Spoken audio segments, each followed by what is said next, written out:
YouTube पे scroll करते हैं मेरे सामने ये वीडियो आई कि why everyone is buying a car in India. और टाइटल देखते ही मेरे दिमाग की तारें कनेक्ट होना स्टार्ट होगी कि ये सेम पैटर्न पाकिस्तान के अंदर भी एग्जिस्ट कर रहा है, जहाँ पे लेटली हर कोई या तो गाड़ी खरीदने के बारे में बात कर रहा है या फिर एक्चुअल में गाड़ी को ले रहा है।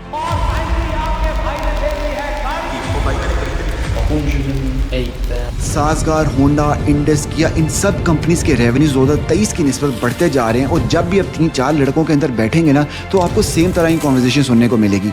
एक कह रहा होगा यार भाई ये बेस्ट टाइम है गाड़ी अपग्रेड करने का, दूसरा कह रहा होगा यार अभी तो इससे बेहतर टाइम हो ही नहीं सकता नई गाड़ी खरीदने का। तो 3-4 सालों में ऐसी क्या चीज़ हुई है जहाँ पे हर कोई गाड़ी कर रहा है। और इसे समझने के लिए हमें 2 चीज़ों के अंदर घुसना पड़ेगा।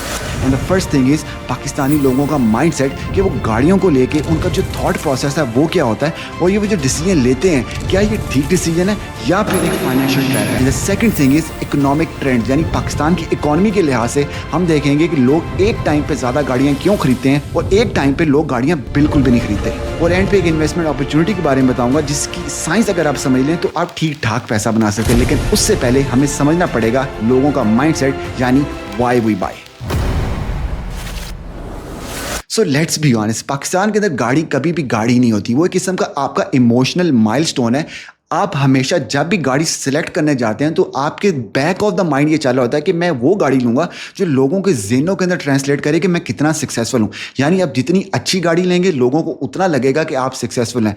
और इसी जो ये जो हाई है ना, इसको अचीव करने के लिए, इसके पीछे भागने के लिए लोग बेहतर से बेहतर गाड़ी लेने की पीछे भागते हैं। आप खुद सोचें कि जब भी आपकी कोई नौकरी लगती है, आपके पास कोई प्रमोशन आती है या आपके पास पैसा आता है, तो आपको जो एडवाइस आसपास से मिलती है ना, वो आपको 2 तरह की एडवाइस मिलेगी। या तो आपको बोला जाएगा कि आप घर ले लो, दूसरी एडवाइस आपको मिल जाएगी कि यार आप गाड़ी अपग्रेड कर लो या नई गाड़ी ले लो। अब इस गाड़ी लेने के पीछे जो थॉट प्रोसेस है वो एग्जैक्टली यही है कि पाकिस्तान के अंदर गाड़ी नहीं है, गाड़ी एक इन्वेस्टमेंट समझी जाती है। लोगों को लगता है कि गाड़ी डिप्रिशिएट नहीं होती, एप्रिशिएट होती है, क्योंकि जब 2019-18 के अंदर जो गाड़ी 18-19 लाख की थी वो आज 40 लाख की है। तो दिस इज एन एसेट। लेकिन एसेट हमेशा आपकी जो इन्वेस्टमेंट होती है उसको बढ़ाता है, कभी भी कम नहीं करता। यानी पैसा आपकी जेब में आना चाहिए, आपकी जेब से बाहर नहीं जाना चाहिए। और ये जो हमारी वे ऑफ थिंकिंग है ना, that reminded me of very profound thing that I heard on a podcast of Shehzad Ghias with Nasir Memon.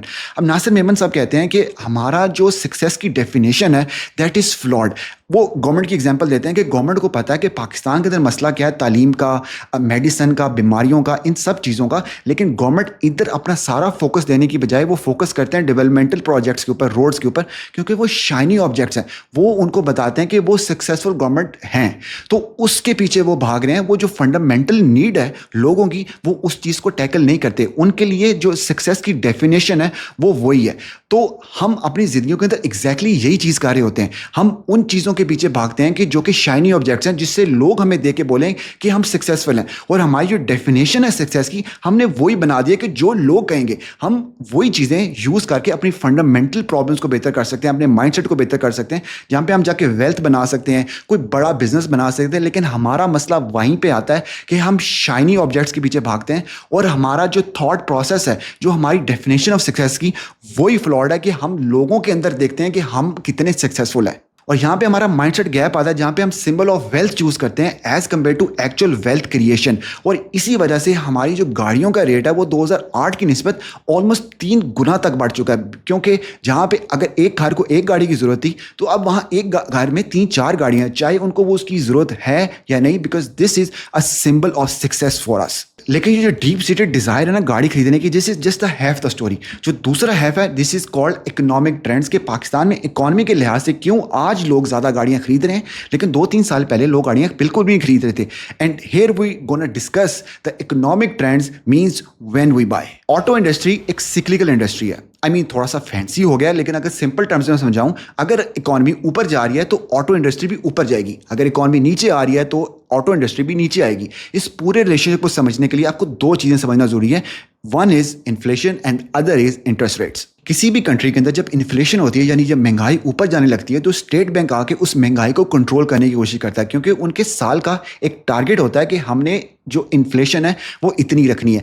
अब उस इन्फ्लेशन को उतना रखने के लिए वो इंटरेस्ट रेट को ज़्यादा करना स्टार्ट करते हैं। इंटरेस्ट रेट यानी बोरोइंग पावर। जब भी बैंक में आप पैसा लेने जाते हैं तो वो जिस इंटरेस्ट की बेस पे आपको जो पैसा देंगे वो डिपेंड करता है इंटरेस्ट रेट के ऊपर। अगर इंटरेस्ट रेट 20% जा रहा है तो जितना पैसा बैंक से लेंगे उसके ऊपर आपको वो इंटरेस्ट रेट देना पड़ेगा। तो जितना ही इंटरेस्ट रेट ज़्यादा होगा उतना जो बोरोइंग पावर है कंपनीज की, लोगों की, वो कम होगी। जैसे वो कम होगी तो वो जाके स्पेंड करना कम करेंगे, प्रोडक्शन ज़्यादा करना कम करेंगे। जो कंज्यूमर है, जो चीज़ें खरीद रहा है, उसकी डिमांड भी कम हो जाएगी, और जब वो डिमांड कम हो जाएगी तो ऑटोमेटिकली आपकी इन्फ्लेशन कंट्रोल हो जाएगी। तो जैसे जैसे इन्फ्लेशन ऊपर जाती है, इंटरेस्ट रेट ऊपर जाता है to control that inflation.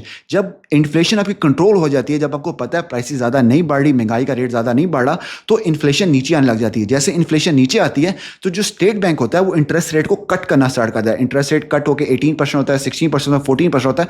Her quarter के बाद वो डिटरमाइन करते हैं कि इन्फ्लेशन कितनी है, उसके अगेंस्ट इंटरेस्ट रेट कितना होना चाहिए। अब ये तो होगी बोरिंग बात है, लेकिन इसका गाड़ियों के साथ क्या रिलेशनशिप है? जब भी आप गाड़ी फाइनेंस करवाने जाएंगे तो वो आपको एक इंटरेस्ट रेट के ऊपर ही गाड़ी देंगे। अगर एक गाड़ी का इंटरेस्ट रेट 20% है तो आप शायद वो गाड़ी ना लें, और आपको लेनी भी नहीं चाहिए, क्योंकि इंटरेस्ट रेट इतना हाई है कि आपको जो किस्तें देनी पड़ेंगी वो बहुत ज़्यादा देनी पड़ेगी। लेकिन जैसे इंटरेस्ट रेट कम होता है, 14, 15, 12, 13% पे आता है, जो कि अभी 11% चल रहा है, तो आपके लिए जो किस्तें हैं वो कम हो जाएंगी। गाड़ी वही सेम रहेगी लेकिन आपकी किस्तें कम हो जाएगी, बिकॉज इंटरेस्ट रेट कम हो गया। और एग्जैक्टली अभी यही हो रहा है कि इंटरेस्ट रेट आपका 11% पे आ गया, जिसकी वजह से लोगों ने ज़्यादा गाड़ियां लेना स्टार्ट कर दी हैं थ्रू फाइनेंसिंग। वो बैंक में जाते हैं, लोन लेते हैं, गाड़ियां लेते हैं, तो गाड़ियों की जो सेल्स हैं वो ऑटोमेटिकली ऊपर जाती जा रही हैं, बिकॉज हमारी इन्फ्लेशन नीचे आ गई है, विच इज़ अराउंड 3-4%, और हमारा इंटरेस्ट रेट है वो 22-23% से कंट्रोल होता होता 11% पे आ गया। तो लोगों ने ज़्यादा गाड़ियां लेना स्टार्ट कर दी हैं। और यहाँ पे मैं आपको थोड़ी सी स्टोरी बताता हूँ कि जब मैंने 2021 के अंदर अपनी गाड़ी ली थी तब इंटरेस्ट रेट बहुत लो थे, और मेरी गलती क्या थी मुझे तब पता नहीं था। मैंने फ्लेक्सिबल इंटरेस्ट रेट के ऊपर अपनी गाड़ी फाइनेंस करवा ली। फ्लेक्सिबल इंटरेस्ट रेट क्या है कि हर 6 महीने के बाद जो करंट इंटरेस्ट रेट होगा वो लगेगा। एक आप फिक्स इंटरेस्ट रेट के ऊपर ले सकते हैं, एक आप फ्लेक्सिबल इंटरेस्ट रेट के ऊपर ले सकते हैं। मैंने जो फ्लेक्सिबल इंटरेस्ट रेट था, मुझे नहीं आइडिया था, मैंने अपनी गाड़ी ले ली। तब तो 8% इंटरेस्ट रेट था, तो मुझे 8% इंस्टॉलमेंट देनी पड़ी थी, लेकिन वो हर 6 महीने के बाद बढ़ता गया, बढ़ता गया, बढ़ता गया। It went all the way up to 22%। और मैं फंस गया था कि मुझे जो इंस्टॉलमेंट मेरी इतनी कम स्टार्ट हुई थी वो मुझे बहुत ज़्यादा देनी पड़ रही थी। और तब मुझे रियलाइज़ हुआ कि मैंने कितनी बड़ी गलती की है, और जितने मेरे पास पैसे थे मैंने जमा करके अपनी गाड़ी क्लियर करवाई। तो जब भी आप गाड़ी लेने जाएंगे आपको एक तो इंटरेस्ट रेट देखना है, दूसरा आपको यह देखना है कि आपको प्लान कौन सा मेरा। अगर एक्सपेक्टेड है कि इंटरेस्ट रेट नीचे आएगा तो आप फ्लेक्सिबल ले सकते हैं, लेकिन अगर बहुत ही नीचे है और आपने वहां पे गाड़ी ली है तो कोशिश करें कि आप फिक्स वाले इंटरेस्ट रेट लें, because that would help you. अगर कल को इंटरेस्ट रेट ऊपर भी जाता है तो आप बच सकते हैं, लेकिन that's not the topic of the video. Now back to the topic. तो हम समझ आ गई कि why our mindset and when the economy की गाड़ियां ऊपर नीचे क्यों होती हैं और हम गाड़ियां ज़्यादा क्यों खरीदते हैं।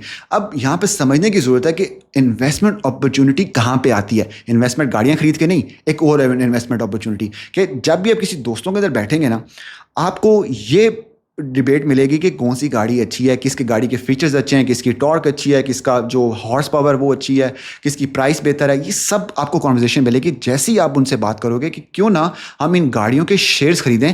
तो आपको कोई बंदा भी भाव नहीं डालेगा, बिकॉज उनके माइंड को वो चीज़ अंडरस्टैंड ही नहीं कर पाते कि आप किसी कंपनी की ओनरशिप भी ले सकते हैं, बजाय इसके कि आप उसकी प्रोडक्ट को खरीदें, उसको यूज़ करें, वो डी वैल्यू होगी। आप उस कंपनी के ओनरशिप ले लें ताकि जैसे जैसे लोग गाड़ियां खरीदेंगे आपके पैसे बढ़ते जाएंगे। लेकिन ये कॉन्सेप्ट हमें मिलता नहीं है और ना लोगों को ये चीज़ की समझ है। अब कंफ्यूज ना हो, मैं आपको एग्जांपल समझाता हूं कि अगर 2023 के अंदर आप हैवल गाड़ी खरीदते तो शायद आपको 93 से 95 लाख रुपए की पड़ती, लेकिन अगर आप वही पैसे हैवल जो कंपनी है साजगार, अगर आप उसमें इन्वेस्ट करते तो आपके जो 93 या 95 लाख रुपीस थे वो 6 करोड़ हो सकते थे। लेकिन यहां पे मैं आपको बाय कॉल नहीं दे रहा, बिकॉज अपॉर्चुनिटी तब होती है जब वो टाइम गुजर जाता है। आप जब मुड़ के देखते हैं ना, यार 2 साल पहले मैं ये ले लेता तो शायद मैं इतने पैसे बना सकता था, आपके ज़हन के अंदर अब वो अपॉर्चुनिटी है। लेकिन जब करंट टाइम आता है ना डिसीजन लेने का, that is always a risk. और इस रिस्क को आप तभी मैनेज कर सकते हैं जब आपको पता हो कि ऑटो सेक्टर कैसे चलता है, पाकिस्तान की इकॉनमी कैसे चल रही है, और आपने अपने आप को कहाँ पे पोजीशन करना है। जैसे 2023 के अंदर मुझे पता था कि साजगार कंपनी अच्छी है, लेकिन मैंने इन्वेस्ट नहीं किया, that was too risk for me. 2024 में नहीं किया, 2025 में मैंने किया, मेरे जितना पैसा मैंने इन्वेस्ट किया था दैट इज़ 48% अप। मैंने हाई पॉइंट पे किया, लेकिन मुझे पता था कि इनकी गाड़ी नहीं आ रही है, ये ऊपर कंपनी जा सकती है। मैंने इन्वेस्ट किया विच इज़ 48% मुझे ज़्यादा प्रॉफिट मिला एज़ कम्पेयर टू अगर मैं गाड़ी लेता तो वो शायद उतने की बिकती या फिर थोड़ी सी डिप्रिशिएट हो जाती। लेकिन I was in a driving seat not of the car but in the companies revenue, जहाँ पे मुझे कंपनी का कोई ना कोई थोड़ा सा प्रॉफिट मिल रहा था। कंपनी की वैल्यू ऊपर की, लोगों ने गाड़ी खरीदना स्टार्ट की, तो मुझे कंपनी की जब वैल्यूएशन ज़्यादा हुई तो मुझे भी पैसे मिल गए। तो ट्रू फाइनेंशियल फ्रीडम ना कभी भी कंज्यूमर बन के नहीं आएगा, बल्कि ऑनर बन के आएगा। आप डिप्रिशिएटिंग चीज़ें लेके कभी भी ट्रू फाइनेंशियल फ्रीडम की तरफ नहीं जा सकते।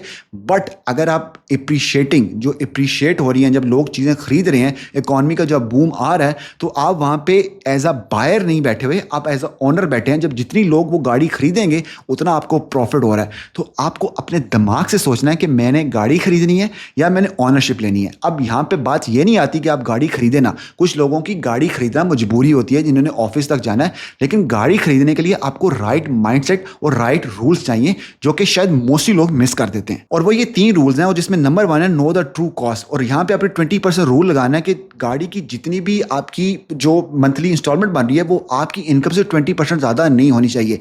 This should be your core rule about buying a car. अगर वो 20% ज़्यादा हो रही है तो आपको गाड़ी नहीं खरीदनी, it will be too expensive for you.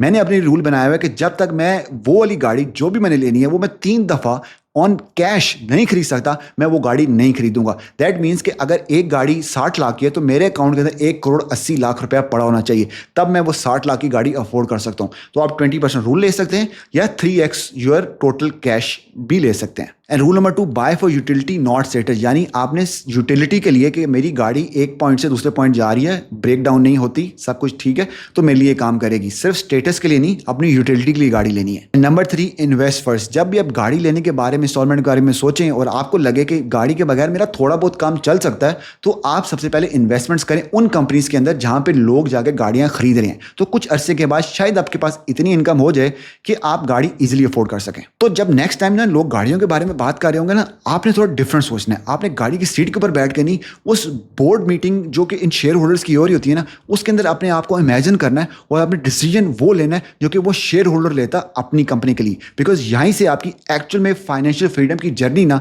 Start होगी। तो इस वीडियो ने अगर आपका पर्सपेक्टिव थोड़ा सा भी चेंज किया तो इस वीडियो को लाइक करें, नीचे कमेंट करें, सब्सक्राइब करना तो कर लें, ये टोटली आपकी मर्जी है। और नीचे कमेंट में आप ये लिखें कि आप गाड़ी खरीदने के बारे में सोच रहे हैं या फिर ऑनरशिप के बारे में सोच रहे हैं, ताकि हम मिलके इस चीज़ को डिस्कस कर सकें। मिलते हैं अगली वीडियो में, तब तक दुआओं में याद रखिएगा।